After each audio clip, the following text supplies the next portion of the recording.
Nandito na naman kami sa Sitio Mananta, nanguha ng suso, naligo sa ulan, naghukay na kamoting baging, kumain ng mangga at buko ang aming agenda. Hello guys! Magandang araw and welcome to my mini vlog!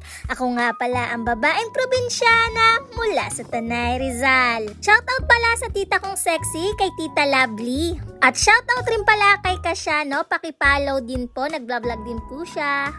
Kaya pala ako dyan ni Pau Pau na pumunta sa Sitio Mananta at di pa daw siya nakakapunta doon. Kaya ngayong araw pupunta kami. Aba, sayang, vlog din to. Pagdating namin sa bahay kubo ni Paring Kagawad, agad na nagpainit ng ulo, ng tubig si Maring Nini para sa aming kape.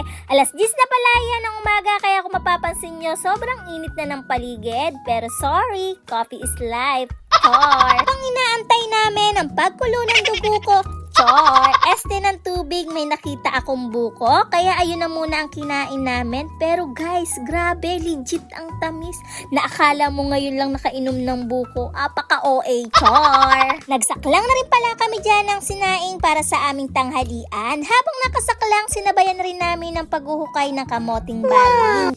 Nakakatuwa nga dyan kasi may nahuhukay pa kami dahil sa sobrang tindi ng init na mga nagdaang buwan, halos matuyo na nga ito. Pasalamat na lang umulan nung Mayo, char. Totoo lang guys ha, alam nyo ba yung unang ulan ng Mayo o karaniwang tinatawag na Agua de Mayo?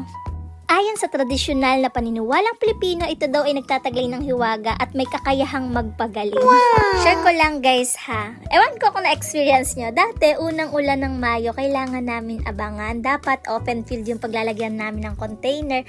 Tapos, pag nakaipon na kami, ipapainom yun sa amin. Grabe guys, di ko alam kung effective. Oops.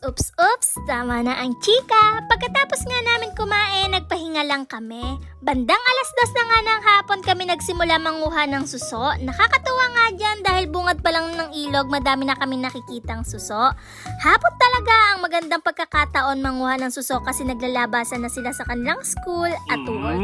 Uy, suso yan, hindi tao. Kanya-kanya nga pala kami dyan ng pwesto. Sa panguha ng suso, dapat dahan-dahan lang kasi para di magalaw yung tubig. Grabe guys, nakakahilo yung payuko-yuko. Tapos medyo nakakaboard to pag mag-isa ka lang. Dapat may kachismisan. Chismosa yun. Chor! By the way guys, as in, OA na sa OA. Ang dami talaga. Kahit isang sako, kaya mo talaga makuha dito. I think magtitinda na ako nito. Sa tapat lang pala yan ang kubo ni Paring Kagawad. Maya-maya nga lang biglang bumuhos ang ulan. Ayun, medyo lumabo at gumalaw ang tubig dahil sa patak ng ulan. Papakita ko ng suso! Ano yan? Suso! Bago nga pala kami dyan umuwi ay nagmerienda muna kami ng kamote at kape. Grabe guys, napakadami naming nakuhang suso. By the way guys, this is my province life and thank you for watching. Bye!